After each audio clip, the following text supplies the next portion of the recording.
आज हम लोग बात करने जा रहे हैं इमाम ज़मान अलैहिस्सलाम में मेहदी इस्लाम की एक बहुत इंपॉर्टेंट साइन जो कि कुरान में आई है। ये रवायत जो है इमाम जाफर सादिक अलैहिस्सलाम ने फरमाई है। बहुत इंपॉर्टेंट जो बात जो है आपके सामने आज मैं ला रहा हूँ, बहुत इंपॉर्टेंट है, मौला के मुताबिक है, मौला के मुताबिक आयत के ऊपर है। इन सब पे बात करने जा रहे हैं। और अगरचे आपको खुशी नहीं होती, यानी कि आप नासरीन में से नहीं हैं, और अगरचे आप खुश हैं, तो याद रखिए आपका अमल जो है वो ज़रूरी है। इन सब पे बात करने जा रहे हैं। आप भी देखते हैं, इसी बात करेंगे। देखो सामने पर्दा उठा कर आ गए हैदर, अली का जो अली है वो मेहदी जो वली है, जो अव्वल आखिरी है उसी की खुसरवी है, वो है ज़हरा का दिलबर। बात का आगाज़ करते हैं। मैं डायरेक्टली रिवायत पे चलूँगा। ये वाली जो रिवायात है ये अबू हनीफा और इमाम जाफर सादिक अलैहिस्सलाम के बीच में जो एक आप कह सकते हैं एक्सचेंज ऑफ आर्ग्यूमेंट्स और सेंटेंसेस है, सवाल और जवाब का एक जो सिलसिला है वो उसके सामने मैं आपके सामने पेश करने जा रहा हूँ। और वो जो रिवायत है वो आपके सामने इस पस मंज़र में लाना चाह रहा हूँ। तो ये रिवायत कुछ इस तरीके की है कि एक दिन क्या हुआ, अबू हनीफा जो है वो इमाम जाफर सादिक अलैहिस्सलाम के पास गया और फरमाया कि ए फर्जंद रसूल, मुझे इस आयत का मफहूम या मतलब समझाया। और वो जो आयत है वो है सूरह सबा आयत नंबर 18। सूरह सबा जो है वो चैप्टर नंबर 34 वर्स नंबर 18 में अल्लाह ने फरमाया है कि वो उनके साथ सफ़र करेंगे दिन और रात, बहुत ज़्यादा सिक्योर होके उनके साथ सफ़र करेंगे दिन और रात। ये सूरह सबा में चैप्टर 34 वर्स 18 में फरमाया है। तो इसमें फिर इमाम ने पूछा कि तुम जानते हो कि आखिर वो कौन सी लोकेशन की बात की गई है, इस आयत में कौन सी लोकेशन की बात की गई है। तो अबू हनीफा कहते हैं कि ये मतलब जितना मैं समझ पा रहा हूँ और जितना मुझे महसूस होता है, ये मक्का और मदीना की बात हो रही है कि जहाँ पर लोग जो है वो सेफ्टी से ट्रैवल करेंगे। और इसके बाद अब देखिए हुज्जत का जुमला देखिए। अब हुज्जत किस तरीके से बात करती है। हुज्जत का जुमला जो होता है वो कलाम इलाही होता है। अब आप देखिए हुज्जत का यहाँ पर एक क्रॉस क्वेश्चन देखिए। मौला फरमाते हैं और अपने कंपेनियंस की तरफ, अब अबू हनीफा की तरफ तवज्जो से हटा के उसको अपने कंपेनियंस, अपने सहाबी जो है उनकी तरफ अपना रुख अनवर करते हैं। और उसके बाद अपने सहाबियों से कहते हैं कि तुम लोग जानते हो या इस बारे में तुम बताओ कि क्या लोगों जो जितने भी लोग जो है वो मक्का और मदीना से जाते हैं, यहाँ पर उसके बीच में ट्रैवल कर रहे होते हैं, उनके बीच में चोरियाँ नहीं होती, या वहाँ पर लोग मरते नहीं हैं, या उनको मार नहीं दिया जाता। इस दो लोकेशंस के बीच में जो एक फासला है, जो एक ट्रैवल है, जो एक डिस्टेंस कवर जब लोग करते हैं, तो क्या उसमें वो लोगों को मार नहीं दिया जाता, या फिर वो लोगों की जो जानें हैं वो ख़तरे में नहीं होती, या उनकी जो चोरी है या डकैती है वो पेश नहीं आती। और उनके सारे के सारे सहाबियों ने बिना वक्त लिए कहा कि जी ये अपना रसूलुल्लाह बिल्कुल ऐसा ही है और ये चीज़ें होती रहती हैं आए दिन, ये फरमाया। उसके बाद अबू हनीफा जो वहाँ पर मौजूद थे वो खामोश हो गए कि उन्होंने जब फरमाया था कि ये जो दो जगहों का तस्करा है वो मक्का और मदीना का तस्करा किया गया है, लेकिन सारे सहाबियों ने इस चीज़ पे हामी भरी कि जो मक्का और मदीना के बीच में जो ट्रैवल होता है उसके अंदर कभी चोरियाँ हो जाती हैं, कभी लोगों की जो जान है वो इंडेंजर्ड हो जाती है, और कभी ना कभी तो लोगों को मार भी दिया जाता है इस फासले और सिलसिले के दौरान। तो अबू हनीफा जो है वो खामोश हो गए, उन्होंने खामोशी अख्तियार कर ली।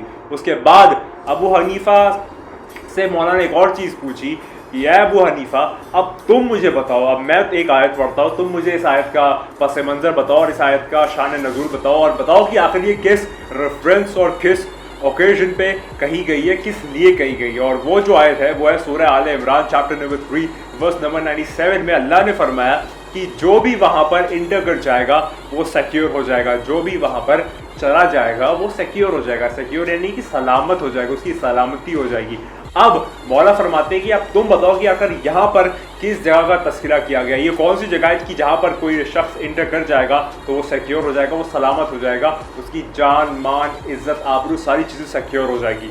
अब अबू हनीफा ने फरमाया यहाँ पर कि या रसूलुल्लाह के फर्जंद, ये जगह बेशक काबा है, खाने काबा जो है अल्लाह का जो घर है, ये बेशक वो जगह है कि जहाँ पर इंसान अगर से चला जाए तो वह सिक्योर हो जाएगा और वहाँ पर उसको कुछ भी नहीं होगा। अब हुज्जत का जुमला देखिए। हुज्जत का जुमला अपने आप में एक मौज़ा है, क्योंकि हुज्जत खुद एक मौज़ा है। नूर इलाही, असदुल्लाह, ऐनुल्लाह, रूहुल्लाह, वजहुल्लाह है, कलामुल्लाह है। तो उसी तरीके से जब हुज्जत का जुमला इमाम जाफर सादिक अलैहिस्सलाम यहाँ पर फरमाते हैं कि क्या तुम नहीं जानते, अब अबू हनीफा की तरफ तवज्जो करते हैं, पहले अपने सहाबियों की तरफ की, इस दफ़ा अबू हनीफा की तरफ तवज्जो करके कहते हैं कि क्या तुम नहीं जानते कि अब्दुल्लाह इब्न ज़ुबैर ने जो पढ़ा ली थी वो खाने काबा में ली थी।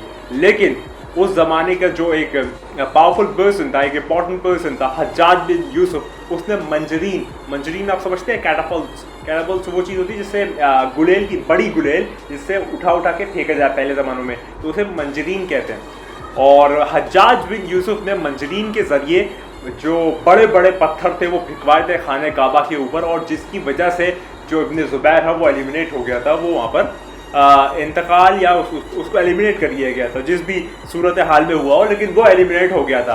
कि क्या अब फिर हुज्जत फिर फरमाती कि क्या अब तुम बताओ अबू हनीफा कि क्या जो इब्न ज़ुबैर है वो रेफ्यूज पा पाया, कि जबकि वो खाने काबा में चला गया था फिर भी उसको मंजरीन के ज़रिए मार दिया गया। तो इस पर तुम्हारा क्या ख्याल है? ये हुज्जत फरमा रही है।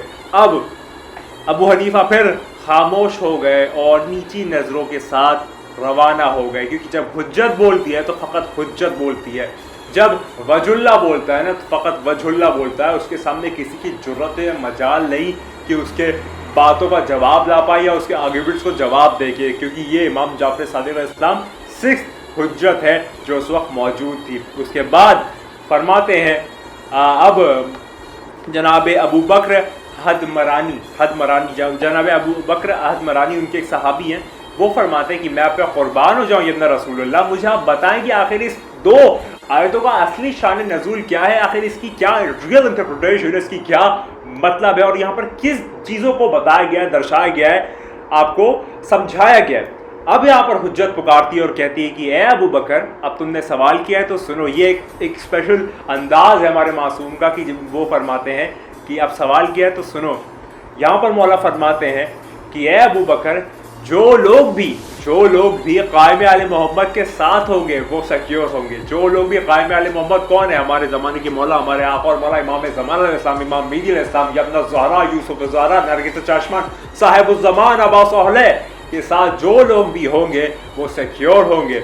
और आगे मौला फरमाते हैं और जो लोग भी उनकी बैत करेंगे ऐसा कि वो उनके सर्कल में इंटर हो गए तो वो लोग भी सिक्योर होंगे। तो यहाँ पर इन 2 आयतों में जो तस्करा आया है कि जहाँ पर वो सिक्योर होने की बात की गई है लोगों की, वो लोग हैं कि जिन्होंने कायम आले मोहम्मद की बैत की और जिन्होंने कायम आले मोहम्मद के जो आप कह सकते हैं अहबाब है या उनके नदीम है या उनकी जो सहाबी है उनमें इंटर हो गए, तो उन्होंने अमन व अमान पाई, उनमें सलामती पाई। तो ये वाला जो तस्करा है सूरह सबा और सूरह आले इमरान में, ये 2 जगह जो तस्करा आया है ये कायम आले मोहम्मद के रिलेशन में आया है, खाने काबा और मदीना के बीच के फासले के पास नहीं, और ना ही खाने काबा के मुताल्लिक़, क्योंकि इब्न ज़ुबैर का जो वाक़या आपके सामने पेश किया वो भी हिस्ट्री की किताबों में दर्ज है, जाके देखना चाहे देख ले।